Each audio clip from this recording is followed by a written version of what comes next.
pessoal, uma boa sexta-feira a todos, espero que estejam todos bem. E que semana interessante nós tivemos, não foi?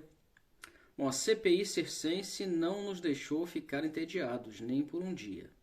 Até mesmo quando não teve depoimento na CPI circense, nós não perdemos o interesse em saber quais seriam os próximos personagens a participar dela.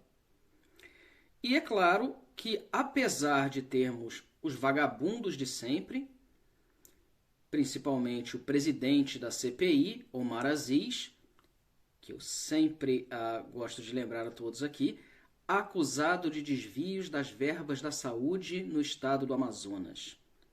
E, é claro, tendo inclusive tido a sua mulher presa pela Polícia Federal pela mesma acusação. E com números agora eu trago para vocês, acusada de ter desviado 92 milhões de reais em verbas. Não é qualquer coisa não, são 92 milhões de reais. E envolvidos também os irmãos do mesmo senador que hoje preside a CPI circense. Claro, uma salva de palmas especial à nossa querida Gazela Saltitante, que sente imensa falta do presidente e está agora tentando convocar o presidente a depor na CPI, ainda que de forma ilegal, uma vez que o presidente, enquanto chefe de um outro poder, não pode ser convocado a depor numa CPI, justamente para que não haja conflito na harmonia dos poderes. Então, muito interessante esse programa maravilhoso, divulgado pela TV Senado, não consegue deixar de nos entreter todos os dias da semana. Ontem nós tivemos o presidente, diretor, não presidente, falava do presidente da CPI, acabou que a palavra presidente ficou na minha cabeça. O diretor do Butantan, que, é claro, em conluio com o Agrippino, tentou mais uma vez lançar falsas acusações ao governo federal sobre a aquisição da picadinha chinesa. Mas o que ele não se deu conta é que foi o mesmo erro cometido pelo presidente, vice-presidente, relator da CPI circense em relação à Pfizer na semana passada, algo que eles não prestaram a menor atenção: as datas. As datas. O governo federal não poderia ter adquirido qualquer picadinha antes, primeiro, que as mesmas estivessem disponíveis, que os contratos estivessem fechados, que a legislação permitisse que os contratos fossem assinados, mas, acima de tudo, a aprovação da Anvisa. Como poderia o governo federal, ou os governos estaduais, ou quem quer que fosse, fazer a aquisição das referidas picadinhas, seja essa chinesa, seja essa da Pfizer, ou qualquer outra, sem a aprovação da Anvisa? E este cidadão, diretor do Butantan, inclusive tentou culpar a Anvisa por atrasos na aprovação, o que não aconteceu. Uma vez submetido o pedido de aprovação à Anvisa, a Anvisa aprovou praticamente de forma imediata. Tanto que nós temos a imagem de Agrippino com suas lágrimas de crocodilo dando a primeira picadinha no estado de São Paulo. Mas essas pessoas não se atêm a fatos, tudo é narrativa. O governo federal, na figura do presidente, é culpado, não importam os fatos. Fatos são completamente irrelevantes para eles. O que importa é que o governo federal seja culpado. Por exemplo, o depoimento da doutora Mayra, que no último vídeo, inclusive, eu falei Maíra, mas me parece que o nome dela é Mayra. Então ficam os meus pedidos de desculpas aqui. A doutora Mayra, toda resposta precisa, profissional, dada pela doutora Mayra na CPI, era completamente distorcida. Então a pergunta era: doutora Mayra, quantas reuniões a senhora teve com o presidente da República? Não, eu não tive reuniões com o presidente da República porque eu sou uma secretária e esse é o papel do ministro. Então a senhora está dizendo que o presidente da República se recusou a ter reuniões com o Ministério da Saúde. Não, eu não disse nada disso. E assim foi. Tudo que ela respondia, eles repetiam interpretando da forma que os era conveniente, com destaque especial para a nossa querida gazela saltitante. E também tivemos a volta dos tranca-ruas. Não bastasse Agrippino ter estendido as restrições no estado de São Paulo, o que não faz o menor sentido de acordo com a própria lógica do Agrippino, sendo que a picadinha chinesa está sendo aplicada para 3 em cada 4 indivíduos no estado de São Paulo. O Brasil é o 4º país que mais vacina no mundo. Os números de São Paulo são muito grandes em relação às pessoas que que receberam a aplicação da picadinha. Eu evito usar o termo técnico, justamente para que não sofra censura por esta plataforma, então eu vou me referir ao termo técnico como picadinha, se me entendem. Então, a grande parte da população já está imunizada, teoricamente, mas ainda assim os casos continuam aumentando. O vírus não deu trégua alguma, o que me leva a crer que a picadinha do Agrippino, que veio do mesmo lugar de onde veio o vírus, não é eficiente. Inclusive, o diretor do Butantan disse que talvez seja necessário uma 3ª dose da picadinha chinesa, pela ineficiência da mesma. Então, voltando ao tópico corrente, Agrippino decidiu estender as restrições no estado de São Paulo.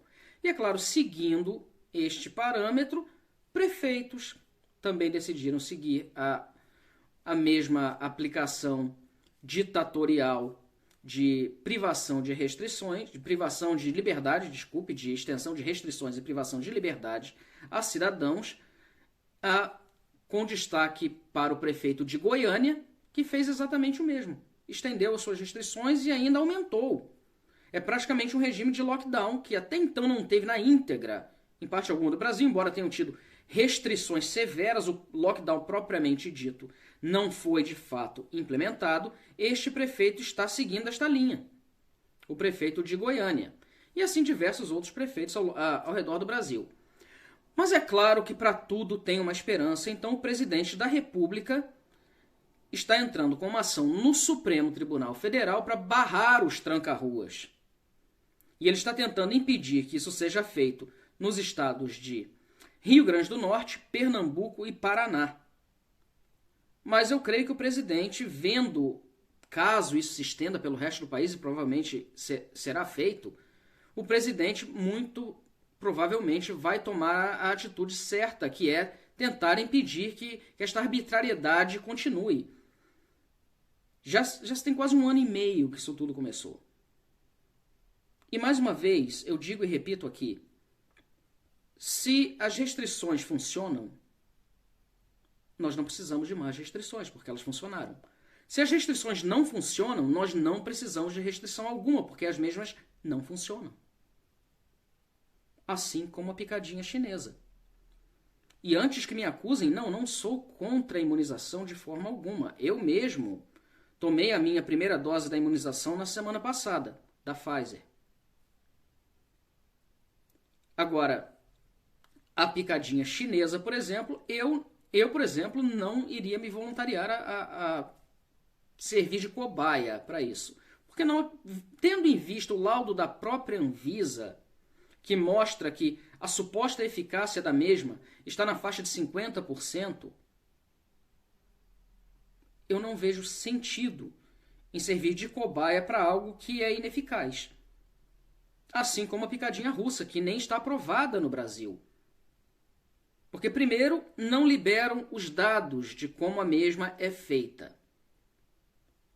E o laudo da Anvisa mostra que, além de tudo, a picadinha russa tem um vírus que pode se replicar no organismo. Então eu prefiro me expor ao vírus em si. Eu não preciso que mais uma dose do vírus, além do que já está no ar, seja injetada diretamente no meu corpo. Não me faz sentido algum. E nós podemos ver também, dados claros, países que usaram as referidas picadinhas russa e chinesa, são países que estão tendo extrema crise novamente por ataque do vírus chinês. Vide o nosso vizinho, a Argentina, e o outro vizinho, o Uruguai, que utilizaram massivamente a picadinha russa e chinesa e estão sofrendo com números alarmantes de contaminação. Então, eu espero que o presidente continue em ação, impedindo essas medidas draconianas de restrição de liberdade e que as pessoas tenham consciência. Se você vai se imunizar, exija um imunizante que seja seguro. Não sirva de cobaia para ninguém. Tendo dito isso, mais uma vez, repito, não tenho absolutamente nada contra a imunização. Apenas sugiro que a mesma seja feita de forma sensata. Por exemplo, se a picadinha chinesa tem alguma taxa relevante de imunização, por que a mesma não é aceita na União Europeia, nos Estados Unidos, na Austrália, no Canadá? Não compreendo.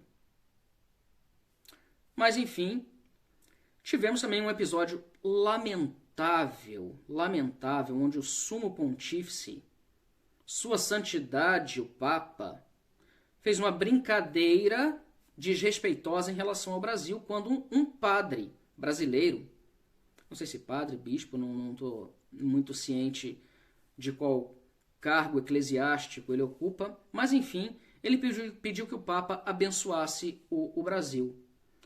E o Papa disse em tom jocoso que o Brasil não tem solução, porque é cachaça demais e nenhuma oração. Ora, nós não estamos falando aqui de um padre da esquina que ainda assim faz parte do clero e eu creio que não usaria termos tão chulos. Nós estamos falando aqui do Sumo Pontífice, do Santo Padre, do Papa, se referindo ao maior país católico do mundo.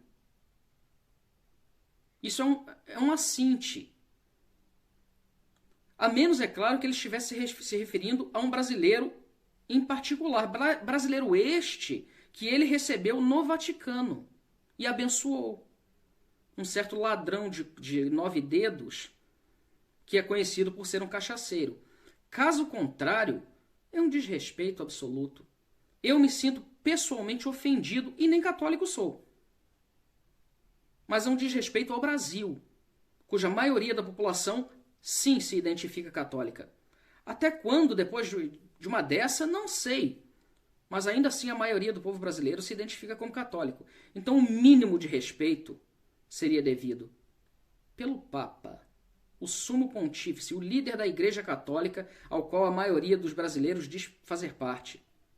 E ele desrespeita um país como o Brasil. É o fim. Não dá para aceitar. Que esse Papa, nem sequer um Papa verdadeiro, diga-se de passagem, porque o Papa de verdade continua muito bem e vivo. Então este falso pontífice, com tendências esquerdistas, tendo em vista várias afirmações que fez a respeito de comunismo, socialismo, esquerdismo, enfim, paremos por aí. Além disso, se atreve a desrespeitar o povo brasileiro desta forma. É nessas horas que bate muita saudade de um estadista, acima de tudo, como foi João Paulo II. Não somente o líder religioso que foi, a inspiração religiosa para bilhões de pessoas, mas o grande estadista que foi João Paulo II. E agora a Igreja Católica se vê entregue a esse tipo de indivíduo. E falando da terra dele, a Argentina, o presidente esquerdista da Argentina, orgulho da esquerda brasileira, o qual já ouvimos tantas vezes a esquerda utilizar como exemplo, que o Brasil deveria seguir. Pois bem, este presidente esquerdista da Argentina, terra do falso Papa, confirmou que não comprou o imunizante da Pfizer por conta das cláusulas draconianas e pelo modo com que a Pfizer estava executando as negociações com ele. Mas espera aí, não é a mesma coisa que disse o nosso presidente? E foi acusado de tudo aquilo? Então, esquerda, Seria então o presidente de esquerda da Argentina um genoemicida? Teria ele sido responsável por milhões de mortes ao redor do mundo, milhares em seu próprio país, assim como acusam o presidente Bolsonaro? Eu gostaria de ouvir a opinião dos esquerdistas a respeito disso. E um fato muito peculiar, interessante. Bom, que a CNN é uma emissora de esquerda não se discute. O viés da CNN é claro, explícito. E uma certa apresentadora da CNN, que inclusive tentou emboscar a então secretária da Cultura, Regina Duarte, no ano passado, esta apresentadora, no dia de ontem, estava orgulhosamente apresentando o seu telejornal e diz a um outro comentarista: bom, infelizmente temos boas notícias. Infelizmente temos boas notícias, porque para essa turma de esquerda, para a companheirada, quanto pior, melhor. E a boa notícia, a qual ela ficou tão indignada em ter que falar a respeito no ar, a boa notícia que a deu infelicidade, é o fato de que 119 mil postos de trabalho foram abertos no mês de abril no Brasil. Neste governo terrível, este governo abominável. Pois é, deve ter doído muito. Eu imagino um esquerdista ter que admitir o sucesso do governo que eles criticam meramente por criticar. Deve ser muito dolorido. Realmente é algo a dizer que infelizmente aconteceu. Mas CNN, engula essa. Porque sim, o nosso governo, apesar dos pesares, é infinitamente melhor do que os esquerdistas que vocês tiveram no poder durante 16 anos. O nosso governo não passa a mão em corruptos. Outra crítica que estão fazendo ao presidente é que ele está inaugurando obras prontas. Não, ele não está inaugurando obras prontas. Ele está inaugurando obras que um dia foram iniciadas com propinas e abandonadas quando não tiveram mais propinas. E juntamente com o ministro Tarcísio, essas obras estão sendo concluídas. Porque se deixasse na mão da companheirada, estas obras não seriam concluídas, outras seriam iniciadas e mais propina seria derramada para quem estivesse disponível a apoiar a companheirada. Não só no Brasil, como em toda a parte do mundo em que tem um governo de esquerda ditatorial. Como é o caso do metrô da Venezuela, do Porto de Mariel, das obras sem sentido que jamais foram pagas e custeadas com fundos do BNDES em países ditatoriais africanos. Pois é.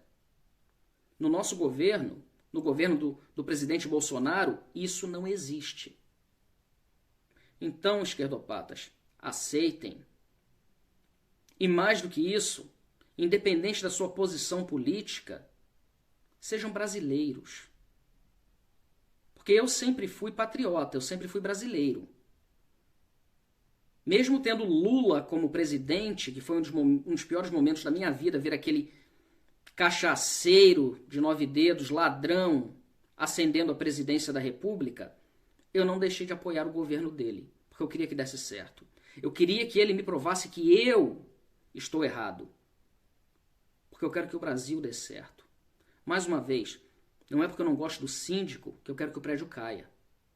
Não, eu quero que ele prove que eu estou errado e faça um governo que coloque o Brasil onde o Brasil merece estar. Mas vocês não, vocês querem que tudo dê errado para dizer, viu, eu tinha razão. A esquerda é muito melhor. Mas esse é o Brasil dos slogans inesquecíveis, não é? Rouba, mas faz, estupra, mas não mata. Ah, ele pode ser corrupto, mas quem não é? Pessoal, vamos acordar. Vamos ser, antes de tomar algum partido, vamos ser brasileiros. Vamos ter o Brasil como nosso partido. Vamos ter aquela bandeira que está aqui atrás, verde e amarela, no nosso coração, não uma bandeira vermelha. A nossa pátria grande já existe, é Brasil. Não é um conjunto de republiquetas esquerdistas, não. A nossa pátria grande é chamada Brasil, e sejamos todos brasileiros. Bom, pessoal, com isso eu desejo um ótimo final de semana a todo mundo. Fiquem bem. Se vocês curtiram o canal, dá um cliquezinho aqui embaixo, compartilha, se inscreva, ajuda muito. E eu também estou no Twitter, para quem quiser mandar alguma mensagem direta. Deixe o seu comentário também e fiquem todos bem. Até a próxima. Valeu, pessoal.